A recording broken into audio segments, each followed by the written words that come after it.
Puji nama Tuhan. Selamat menjalani tahun yang baru, tahun 2022.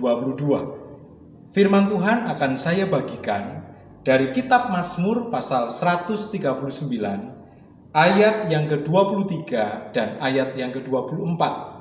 Demikian firman Tuhan. Selidikilah aku ya Allah, dan kenalah hatiku. Ujilah aku dan kenalah pikiran-pikiranku. Lihatlah apakah jalanku serong, dan tuntunlah aku di jalan yang kekal.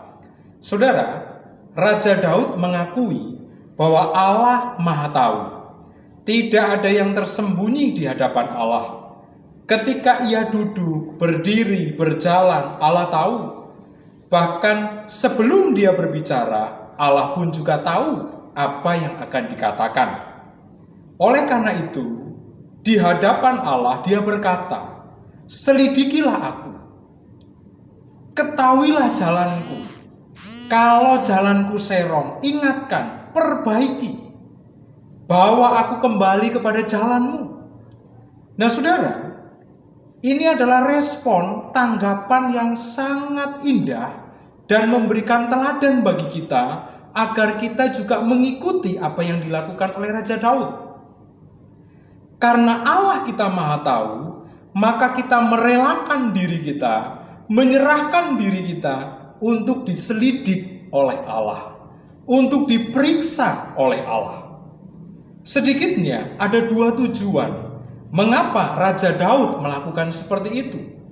Yang pertama, karena Daud merasa bahwa dia tidak bisa mengenali dirinya 100%. Ada orang-orang yang berkata, yang mengenal diri kita adalah kita sendiri. Ternyata saudara, pendapat tersebut tidak sepenuhnya benar.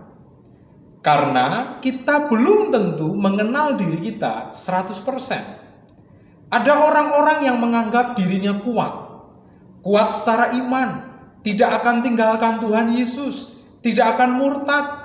Tapi ternyata hanya gara-gara jodoh tinggalkan Tuhan Yesus. Hanya gara-gara jabatan tinggalkan Tuhan Yesus.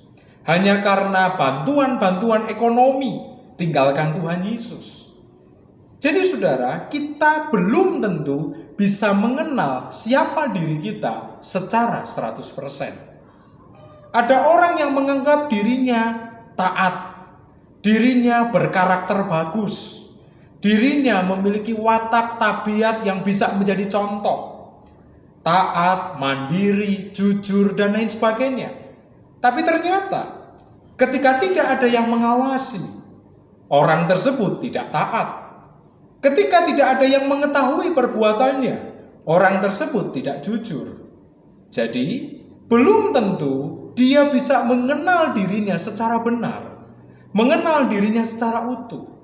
Raja Daud menyadari demikian. Dia tidak mampu mengenal dirinya secara benar, secara 100%, secara utuh. Sehingga dia meminta Tuhan menyelidiki hatinya, menyelidiki pikiran-pikirannya. Demikianlah saya dan saudara.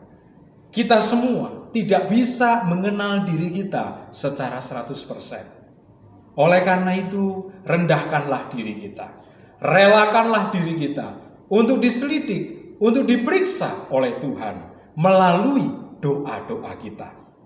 Jadi bisa kita mengambil waktu berdoa dan kemudian kita membiarkan diri kita untuk Tuhan memeriksa, untuk Tuhan berbicara melalui hati nurani kita, untuk Tuhan memberitahu hasil pemeriksaannya, hasil penyelidikannya terhadap hati dan pikiran kita. Alasan yang kedua, kenapa Raja Daud berkata seperti itu? Karena dia ingin langkah-langkahnya selamat. Dia berkata, lihatlah apakah jalanku serong, dan tuntunlah aku di jalan yang kekal. Ketika kita merelakan diri kita untuk diperiksa oleh Tuhan, maka kita akan mendapatkan keuntungan, yaitu kita diberi petunjuk. Kita diberitahu kalau ternyata pikiran kita salah, perbuatan kita salah. Maka Tuhan akan menuntun kita kembali kepada rencana dan kehendak-Nya. Bisa saja sekarang ini atau sebelum-sebelumnya kita salah di dalam bertindak, salah di dalam membuat keputusan, salah di dalam mengelola waktu, salah di dalam mengelola keuangan, salah di dalam mempraktekkan iman kita, salah dalam banyak hal dan itu tidak kita sadari. Tetapi melalui pemeriksaan Tuhan, penyelidikan Tuhan, maka Tuhan akan memberitahu kepada kita melalui hati nurani kita. Oleh karena itu, adakan persekutuan dengan Tuhan. Perikop yang kita baca berjudul doa di hadapan Allah yang Maha Tahu. Jadi persekutuan kita adalah bisa melalui doa. Persekutuan kita bisa melalui ketika kita membaca firman. Disitulah terjadi dialog antara kita dengan Tuhan. Ketika kita mempersilahkan Tuhan memeriksa kita, maka Tuhan akan memberitahu kekurangan-kekurangan kita, kelemahan-kelemahan kita, salah-salah yang sudah kita lakukan.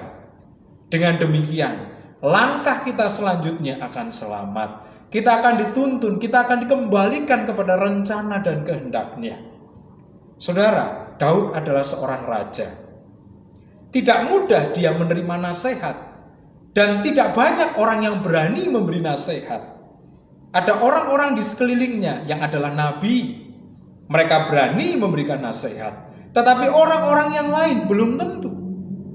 Demikian juga dengan saya dan saudara. Bisa jadi ada orang yang memberi nasihat kepada kita, kita tidak mau mendengarkan.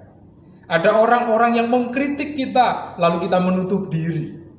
Tetapi ketika kita memberi diri kepada Tuhan, mempersilahkan Tuhan untuk menyelidik, itu jauh lebih efektif. Rendahkan diri kita di hadapan Tuhan. Berdialoglah kita dengan Tuhan. Disitulah Tuhan akan memberitahu kesalahan-kesalahan kita. Dan itu akan menyelamatkan langkah-langkah kita. Ada baiknya kita terima nasihat dari orang lain. Ada baiknya kita terima kritikan yang membangun, yang berguna dari orang lain. Karena itu bisa saja cara Tuhan untuk memperbaiki kesalahan-kesalahan kita. Tetapi cara Tuhan juga bisa melalui dialog kita dengan Tuhan. Ketika kita berdoa, ketika kita bersekutu dengan firman-Nya. Demikianlah firman Tuhan yang dapat saya bagikan. Kiranya bermanfaat bagi kita. Tuhan Yesus memberkati kita semua.